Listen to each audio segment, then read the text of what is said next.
Hey, what's up? I've been meaning to do this video for a while, and it's basically my comparison between these two GMT movements. Um, it's going to be kind of interesting, I hope, for you guys. And first disclaimer, I'm not saying one is necessarily better than the other. This is just my preference. So if you have a preference for one particular GMT movement, um, that's fine, but this is what my preference are and why I chose this one more over this one. And it'll be more apparent later.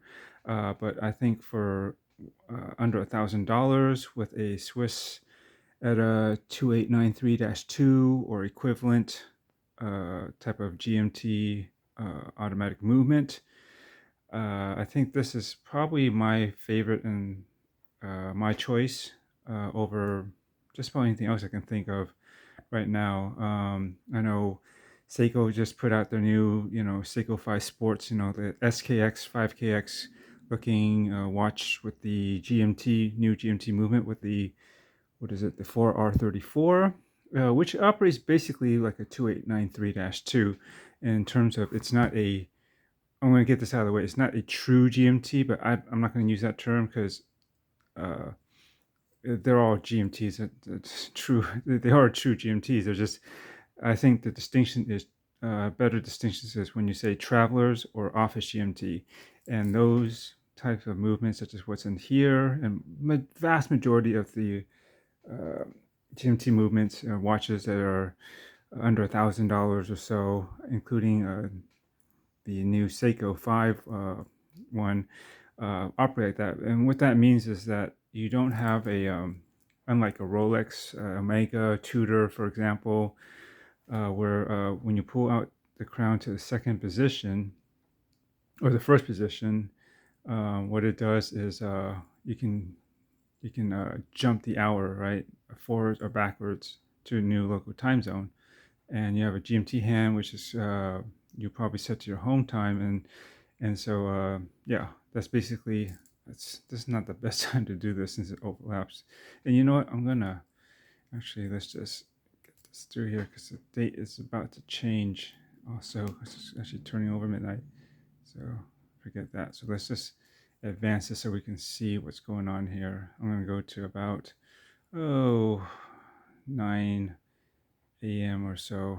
It doesn't really matter. This is going to be a quick example. So normally, so I'm out of the red zone. So in case I do flip the uh, the date by accident, yeah. So this one, you basically advance the. Oops, no, that's going to go to the date. It doesn't matter at this point. I just flip it. That goes to date, but what this does is only advance the GMT hand, right? By 1 hour. It always goes forward. It doesn't change the date when you go around as well. It doesn't do that. It just basically will move it to where it should be. So right now, let's say this is your home time, which is about 9 a.m., right? That's fine. But when you go second position, you hack the watch, and you go to set the time, it's slave to that, right? So you can't jump out of this basically.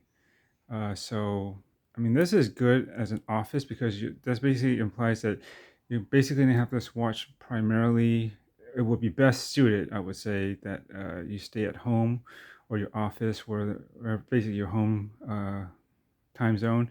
And if you want to track other, uh, secondary time zones, you can either use the bezel, right? And obviously, say you're tracking.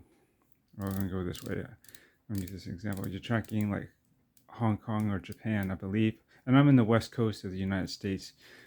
Some people use GMT or, Geneva, is it? No, Greenwich Mean Time as the, I guess basically London as the center point of reference for figuring out what the time zone differences are from that point. I think if you do a lot of world traveling, that makes sense because then you can always have one point of reference to if you are knowledgeable and memorize all that from Greenwich, what city is how much hours off of there, and so it's if that's always set to Greenwich Mean Time, then you can always set the other time zone pretty easily if you know it off the top of your head, which I don't. I don't think like that. But I think if you're a pilot and you, or someone that's very worldly, that does need to figure out different areas pretty quickly, you'll probably have that in mind. And so as you have that, if, say that inner doubt is supposed to represent, doesn't show it, but like a 24-hour scale,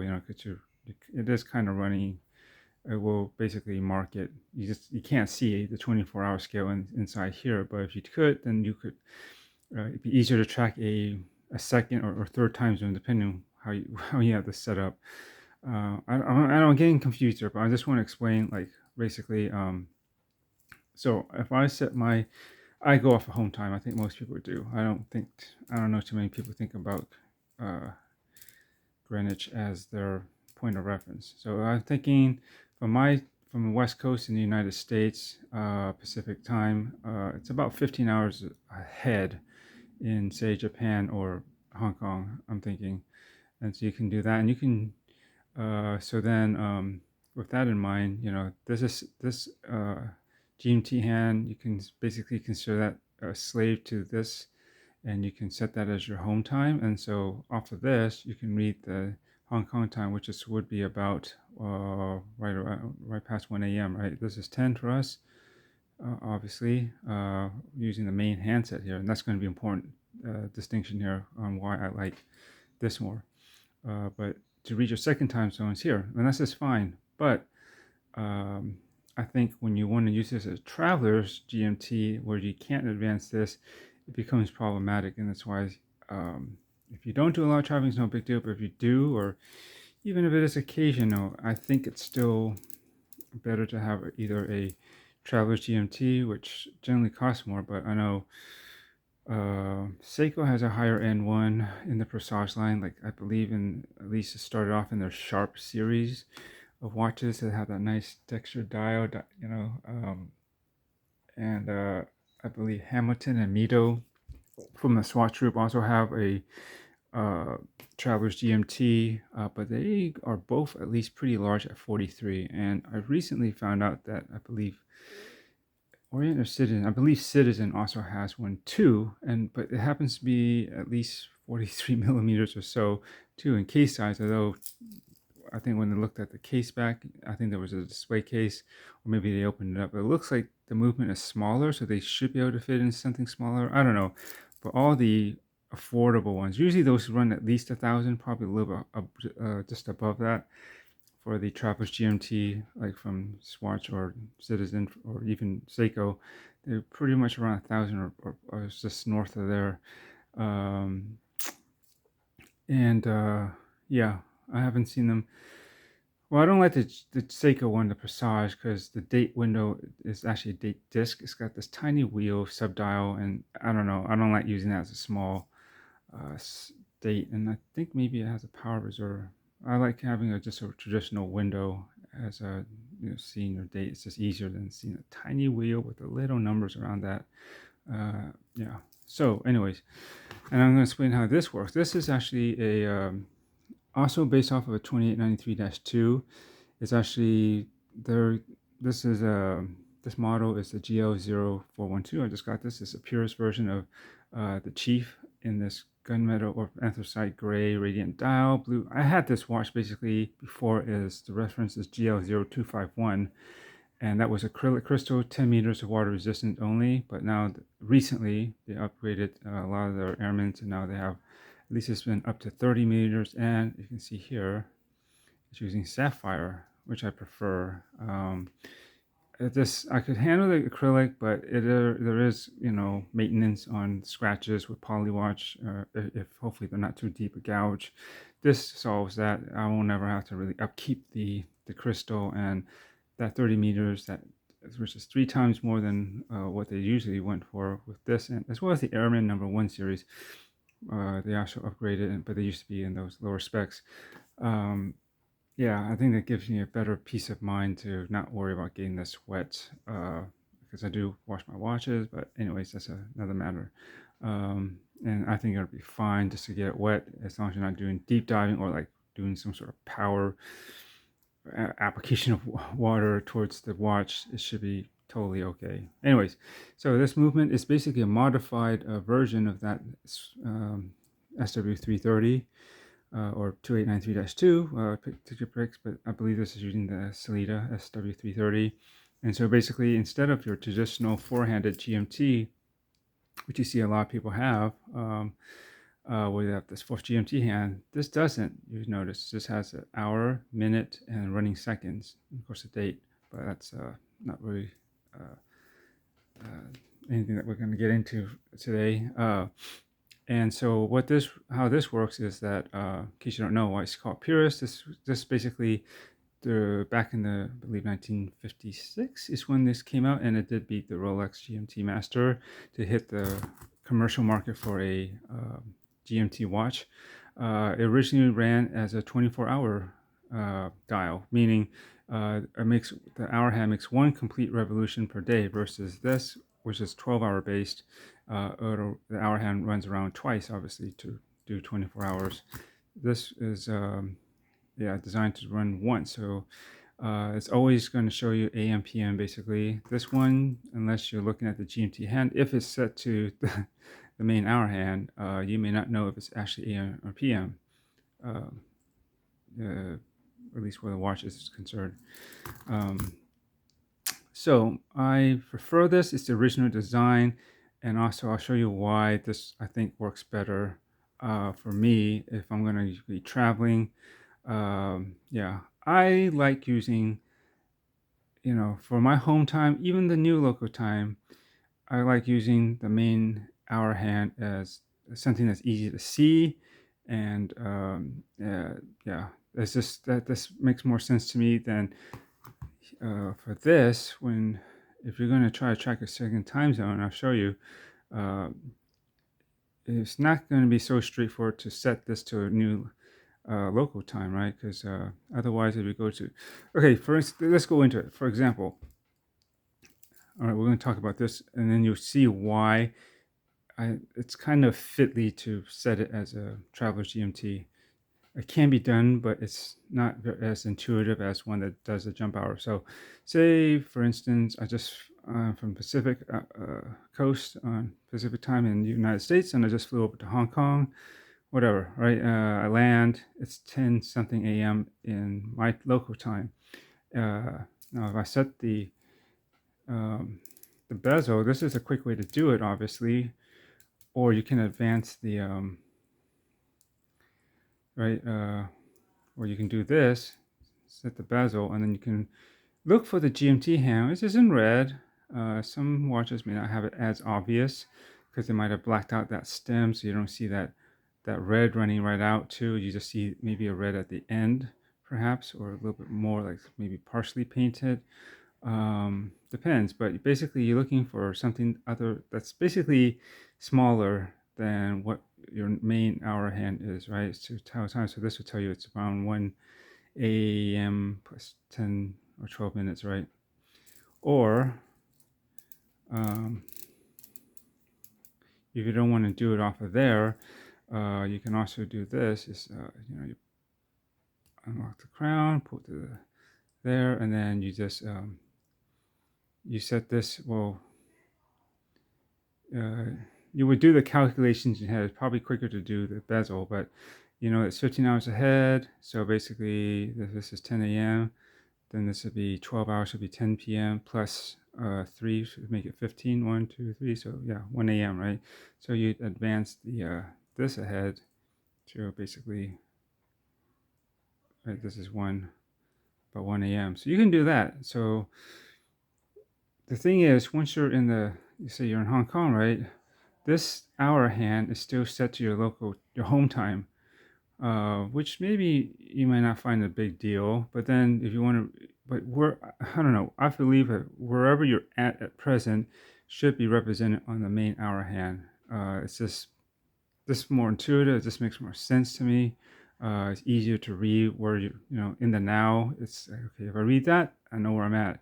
And really, this should be set to the home time, remaining at the home time. But the way this movement works, you can't really do it that easily.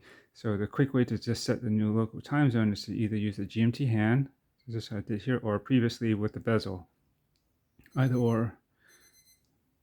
What's that alarm? Sorry about that. Anyway, so you can do that. But if I'm going through town, it's been a week.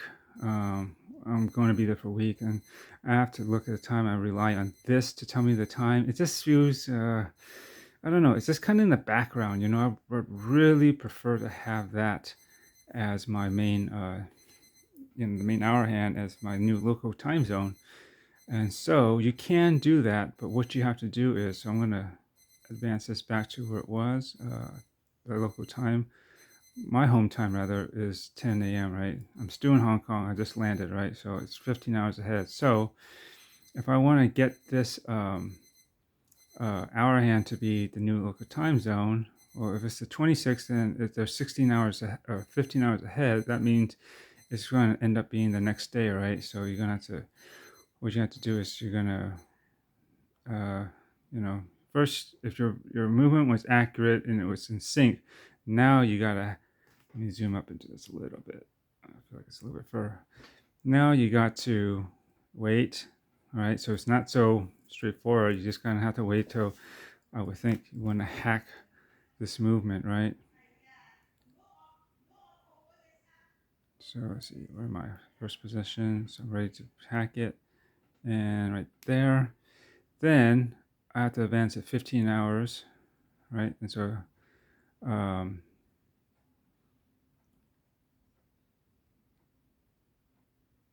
wait, did I just miss myself up there? This should be 15 hours. This should turn over to the 27th, right? I hope I didn't just, okay. Yeah, okay. Just making sure I didn't screw myself there. So there, and then it would be whatever it was, 10, say 10:10. Just for instance, it was 10:10 a.m. Now 15 hours ahead, it'll be 1:10 a.m. in Hong Kong or Japan, whatever. I'll say Hong Kong. All right, and then fine, and then or whatever you're synchronizing this to, you probably lost a couple of seconds or a minute just trying to advance that, or you're not in sync anymore, so you have to go probably to the next minute. Say it's going to be 10:11. So you wait for that. You have a site, probably your phone that's keeping time regardless, and then you're ready to set it, and you do, bam. All right, so then it continues, but this is still set to your to this hand, so it's still, this GMT hand is still showing, it's matching with this, right? It's still showing 1 a.m. So you, now if you want this to show your home time, you got to think backwards, kind of, and think, okay, that was around 10 a.m. So then you have to go ahead and then advance this hand to about 10, right? That was your local, or your home time, sorry. Right? So now you can go on about your business, and then, yeah, so you have your new local time there, and then your home time is represented there. And if you want to use your bezel, you can, but I think in this case, if you're only tracking 2 time zones, your new local time and as well as your home time, this is all you're going to need to mess with.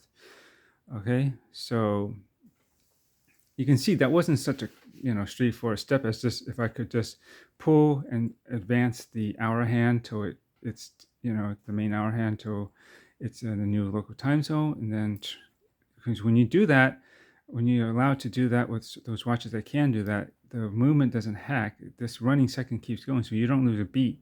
So you don't have to wait to resync anything really, unless your watch is really off for some reason. Then, well, you probably might have to do something. But in general, assuming that your watch is fairly accurate and you don't need to mess with being totally synced up with the exact second, it's close enough, then you can let that be. And then all you do is just do that. And then, you would be able to advance it with a traveler's GMT, right? And get to your new local time zone, and then push it back in and lock it down, and you're ready to go. But this is not so straightforward. And then, so say you want to, when you get back home, you're going to set it back to your home time. This is you are still on your local time, that when you were in Hong Kong abroad. Now you got to think, okay, I got to set this back 15 hours, right? Because you were ahead 15 hours. Now you're back in the home time. So now you actually have to set it back. Two things. One, I wouldn't wind it back because your date isn't going to go backwards now, right? So what you'd have to do is, well, I know this is 1 a.m. and then,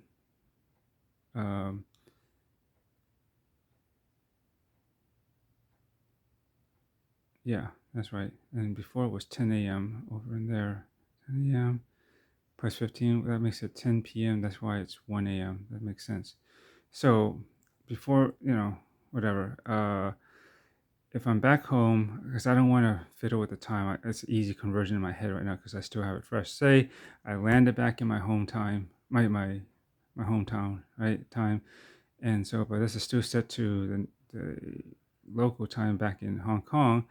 I'd probably have to, so say I landed at 1 a.m. in my home time, and I know that, 1 a.m. in or showing from Hong Kong, but I know it's about 10 a.m. Yesterday, I guess. It gets so confusing, but then what you have to do is, well, I'd probably wait to hack it.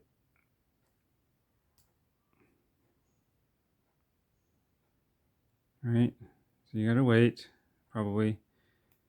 And then what I do is, I'm not gonna run it backwards because it's not gonna do anything from the date.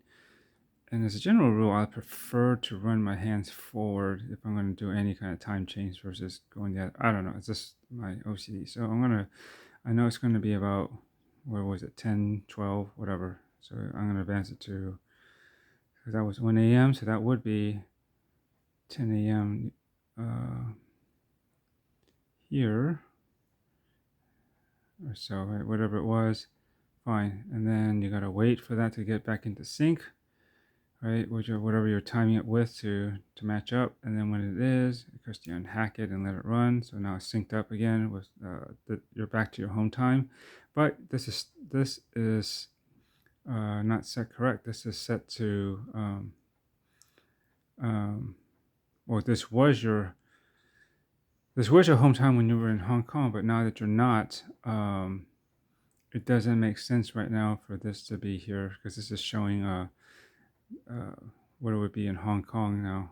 It's confusing, but this is not right, obviously, because for one thing, you actually advanced it. See, 1, 2, 3, 4, 5, 6, 7, 8, 9 hours, instead of reversing it 15 hours, right, to go back to your home time in the Pacific time in the United States. So that's why this is going to be off. So now you have to go ahead and set this back to 10, go back to your local time, right? You're just going to have it all match up again. So then you're going to have to, I guess, advance it this way. Yep. And then right about there. And then there you go. Oh, and then of course, don't forget, you are a day behind. So you'd actually have to then go back to the 26th, right? I believe. Because Hong Kong is 15 hours ahead, so you're behind. So if it just changed over on the 27th, that means you're still back on the 26th, if I'm not mistaken. But anyway, as you can see, this can get kind of confusing. But I am out of the red zone because I know I'm still in 10 a.m. So I can safely advance or reset the time back to 26. And to see how much time did that take up to do all this, right? It's not so straightforward, but you can do it so that if you want this main hand to represent your new local time as well as your home time, these are the steps you have to go through to make that happen, right? I think that's fairly apparent. Practice it. If you don't get it, I think it'll click in. So don't forget, that was the 26th. I landed on the 27th, but that was back in Hong Kong. So actually that means I went technically backwards in time. So then you can lock it down and then you're good to go. Back in your home time and go about your business as whatever you would do back in home. So quite the process with this. Unless you're fine with using the GMT hand as well as a bezel to make your new local time when you get over there. But I don't like to use that. I don't know. That's just me. I just feel like the main hour hand should always show your home, or when you're somewhere else, the new local time zone, and then jump back obviously to your home time whenever you get back. And yeah, that's just makes more sense to use the main hour and of course minute, but the main hour hands to tell where you're at instead of looking at something kind of auxiliary. Either if there was an inner outer scale in the dial inside there, or as well as or alternatively use the bezel. Now, why this one is I feel is better is watch this though. Okay, I flew out from again Pacific time in the United States to Hong Kong. I landed, and my local time, or no, my home time would show right after, say I landed about 12, just before 12:25, right? 12:24. And then I know it's 15 hours ahead in where I just landed in my new local time. I just go ahead and put this at 15 hours ahead, right? Which should be right about there. And then just lock that down, make sure it's kind of centered. And that's it, right? So then that's 15 hours ahead, and then so that's your new local time. It's out here. And why? I mean, couldn't you have done that with this? Yes, but then I pointed this out earlier that my thing is that the main hour hand, main handset here, this should always, I prefer to use that to see my home as well as a new local time zone. So even though I've only advanced the bezel, or rather adjusted, it could be advanced or going back, whatever, set this to my new local time, this doubles as for both. I'm using my main handset here, my main hour hand. The inner dial here is still set to the home time, right? The 24-hour scale within the dial here on the outer perimeter. But this bezel part is the new local time, but I'm still using this main handset to refer to that fairly easily. So then, obviously it's showing 15, that's 3. Right now that would be just about 3 a.m., right? No, sorry, 15. So 3 p.m. in Hong Kong. That's when I just landed, I guess. If it's showing 12, whatever, in my home time. And so I don't have to look for a skinny, because a lot of times the Glycine Airmans have very skinny, plain GMT pointers. I don't have to look for that. And those can actually get kind of confusing because they're almost the same width and length as, say, the minute and this running second. So you can manage one more hand that's about the same thickness and length in general looks as one of these two. At a glance, it can be slightly not so clear to just quickly read the time, because it's like there's 3 out of 4 hands that look almost identical, so that's why I prefer the Purist. You knock out that 4th hand and it just keeps it simple. And you can use the main hour hand here to both represent your home time as well as your new local time on the outer. This one hand takes care of it both at once. And with that in mind, I mean, you didn't even have to hack the seconds or anything and reset it. Or at most, maybe you just have to fiddle with the date. But because I know this is still kind of set to, you don't want to advance that between 9 and 8 p.m. and 3 a.m. So I'd probably wait till that clears before I advance the date. Wait a few hours, whatever it is, and then do it later. I don't think the date, to be mindful of the date, is as super critical as just getting your new local time set up, so you're what the actual time of day is where you're at now, right? So see how simple that was, and it just keeps it clean, and you can keep your hands they're still synchronized, assuming that your seconds hasn't deviated too much. You didn't have to hack it and and all of that. It's I think there's much more to it. And then when you go back, you know what kind of steps I had to take to get this to all set back right to my new logo, to my home time again. So with this, what you do is just reset this back to 24, right? And then that's all you need. You don't need you're back home. You don't no longer need a track being in Hong Kong, for example. It's locked up, okay. And then there you go. And then you don't have to do anything. No hacking, no fancy resetting of the hands or anything. This bezel is all it took, and the one main hour hand is always going to give you both your local and your home time at a glance, real quick and easy. You don't have to search for another hand, and that's why I like this setup, this Purist. If you're using this Sellita, ETA 2893-2 GMT movement, or the equivalent in the Sellita, or if there's any other GMT movement, I think possibly SoProd might make something similar too. But anyway, they're all based off the ETA 2893-2. And if you're going to do that for basically, usually these can be had, or they can be had over 1,000, but I'm thinking under 1,000, fairly well under 1,000 too. Swiss-made movement, such as that. Even compared to the new Seiko 5 Sports GMT, which basically runs like this here, right? You're gonna have to go through this whole fiddle faddle song and dance to get things to look a particular way, like a traveler's GMT, but it doesn't really operate like that. So you have to jump through more hoops, and as I showed you, and that's why this one, even though it's basically using the same movement, because you got rid of that forced GMT hand, and the main hand is the GMT hand too. 24 runs in 24 hours. All you have to do is mess with the bezel, and of course, assuming your dial should be laid out to read 24 hours anyways if you're going to do that.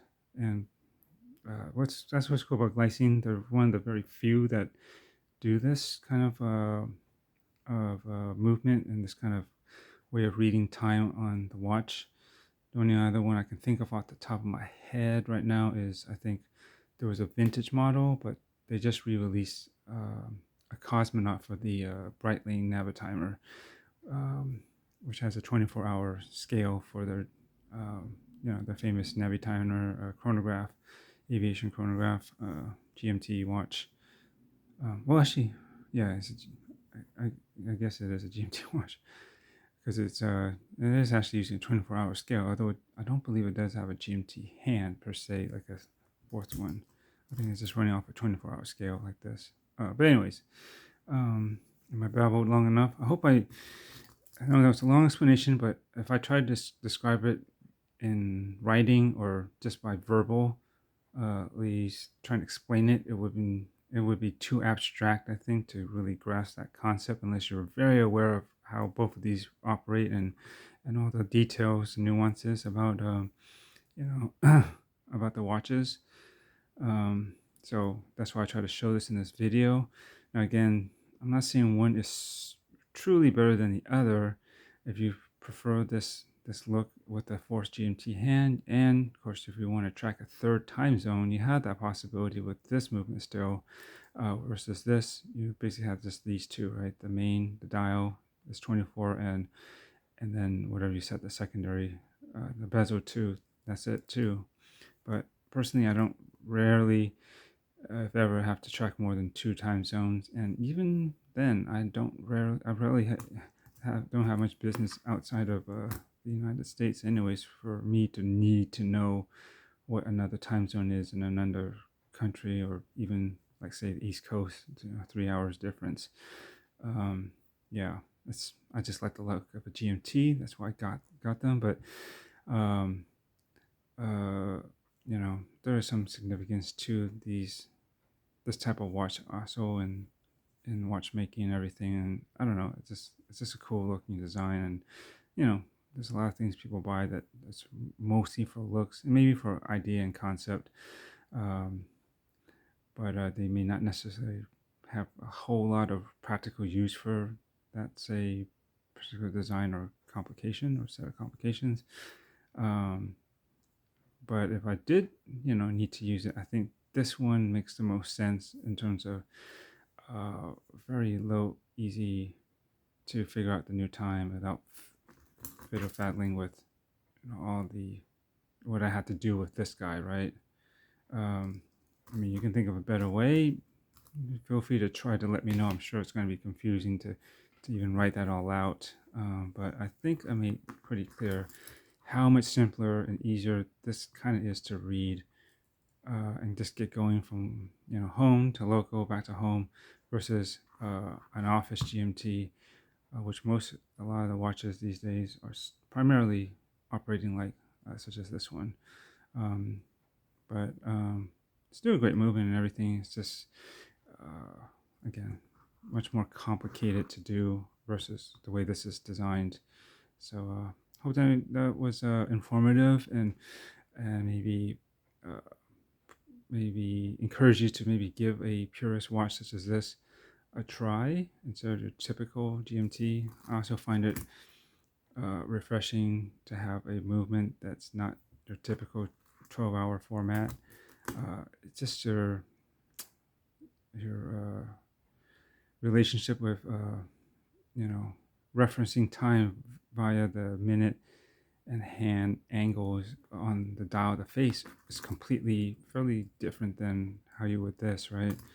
I mean, once you get to here, yeah, this looks like midnight, but say once this hand reaches over what looks like the 3 o'clock position, that's actually 6 a.m. and so forth. And so, you just have to, it's something to get used to, but it's not that hard. And again, I pointed this out before, like, especially once you get this hour hand start going past 12, pointing to this side, you see there's that arrow and right there at the back end, that will point across to the corresponding 12-hour indexes. So if this is pointing at 16, then that other end will quickly guide your eyes to 4. So you know that that's 4 p.m. And like say for some reason you don't know what 19 is, that back end will be running across. It'll directly guide you to